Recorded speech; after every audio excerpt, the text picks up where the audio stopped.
Mr Chair. I'm going to call Dennis O'Rourke.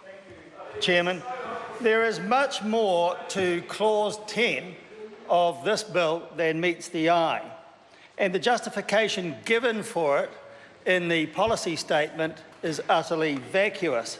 And I want to read part of the policy statement because it shows what I mean.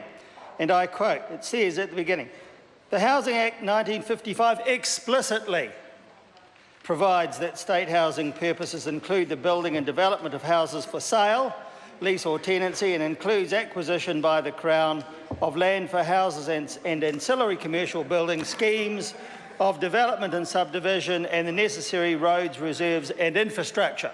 And then at the very end of that policy statement, it goes on to say, and I quote, "The relationship between the sale of state housing land for development as part of the Crown's housing objectives and the consequential exclusion of offer-back provisions is not explicit. The bill confirms that the offer-back provisions may not apply to the sale of land as part of the Crown's housing objectives." I don't understand, because there isn't any, consistency between those two statements that I've read out. That whole clause, that whole policy statement is nonsense as a justification for clause 10 of the bill. So that Mr. Speaker, Mr. Chairman, is my starting point. The inconsistency shows the confusion behind the government's approach to all this. Clause 10 actually inserts a substantial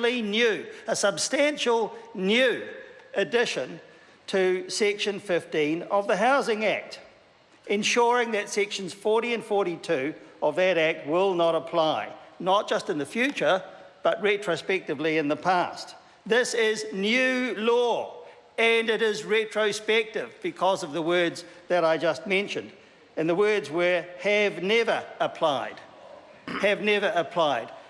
A lawyer, if they so wish, will use those words to claim in any court action that the intention of those words is that that section will be retrospective. Otherwise, why would they be there? Why would they be there? The claim is that this is just a provision which clarifies the existing law. The truth is that it is a completely new and substantial addition to Section 15. That's the truth. And I would like to hear from the Minister why he would deny that and how he could deny that in the circumstances. After all, if you didn't need the change, why is it being made? If it's just clarification, why is it being made in the substantial way it is set out in Clause 10? But, Mr. Chairman, the main point is that it is the intent of what is being done that really matters here. And the intent is that it is to fast-track the sale of state housing land. That's the real intent. And it should not be done at the expense of the property rights of people. This is new law, and without it, there would be a good possibility of a claim to offer back rights.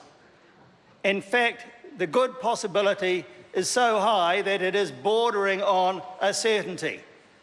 And other speakers have alluded to the fact there's a lot here that we don't know, except many of us have heard whispers, many of us have heard suggestions that some people may well be contemplating a legal challenge as far as these particular provisions are concerned and their right to an offer back. So it seems very likely to me that what is actually happening is that all of a sudden, under urgency, the government feels it's necessary to cover its backside because somebody is about to come along and give it a good, hard, sharp kick.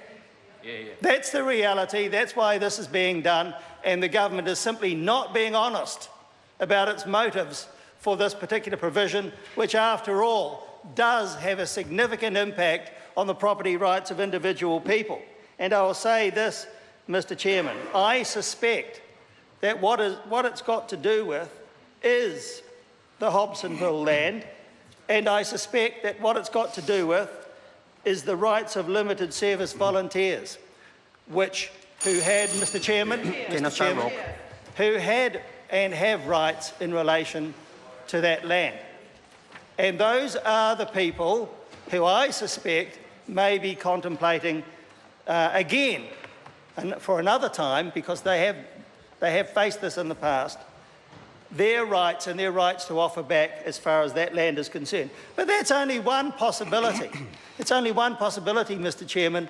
There are no doubt others, and some of my colleagues may take a part in this debate and talk about, for example, what the government's intentions may be concerning land which is currently education land, but which under recent legislation could be designated as housing land, and then these provisions could be used to fast-track it for sale without offer-back provisions which would otherwise apply. And that is the exact issue as far as the Hobsonville land was concerned. So it is what we are not being told that really matters in this debate. And I deplore a situation where a government is putting through urgency a provision of this kind which is not allowed to go to a select committee where a lot of this stuff may well have come out. But that's being avoided by this situation. And I think it's absolutely deliberate by this government. And I would like to hear the Minister stand up and deny these things. I would like him to deny that the real reason for this Clause 10 is that he is afraid of legal action by people who actually do claim private property rights in respect of the offer-back provisions under the Public Works Act. I want to hear him come to this House, Mr Chairman, and deny that. And then I will take notice. But until that happens, we have every right to believe there is more to this bill than meets the eye. Yeah.